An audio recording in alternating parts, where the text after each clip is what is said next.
Okay, following on with some basic sewing techniques. So we've now discussed back stitching, which is what I did on this little line.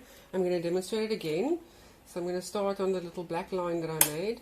And remember to always hold your thread with your left hand index finger behind the presser foot.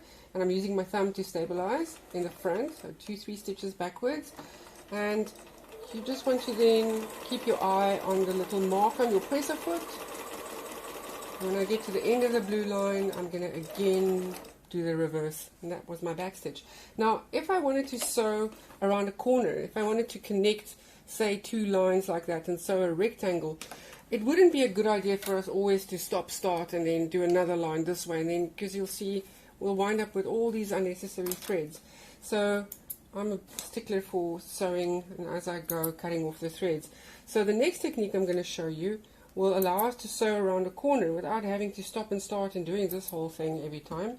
So I'm going to again start same way, but I'm just going to connect like 2 of these lines like this, so that you can see how I'm going to do this. Okay, and I'll do that one as well. And you'll see there are some sheets for you to practice with that have some rectangles on them, and even some of them have like a maze on them. So I'm going to start the normal way. I'm going to again do a little back stitch. Okay, so hold on to your threads with your left hand index finger, reverse first, 2-3 stitches, and now I'm going to sew until the end of the blue line. And when I get to the end, I'm going to go slowly, and remember you can always do a stitch manually like I'm doing now, and then I'm going to leave the needle in the corner there. And while the needle's in the corner, I'm going to lift up my presser foot, and then I'm going to turn 90 degrees, sorry. And you'll see now, if I were to continue, it'd be a little bit shy of where the blue line is. So this is something that you can practice. You can lift up your foot, and you can adjust ever so slightly, so that the thread and the needle is going to be exactly where you want it to be. Okay, so now, let's see. Right, so now I get to the next corner, do the same thing, lift up my needle, my presser foot, sorry, and continue sewing.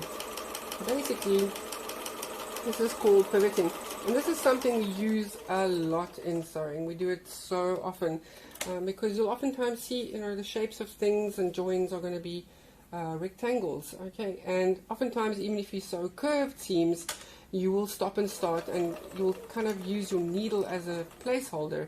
So that way, you don't have to sew many different seams to make a curve or a rectangle like this. So there we go. That was pivoting.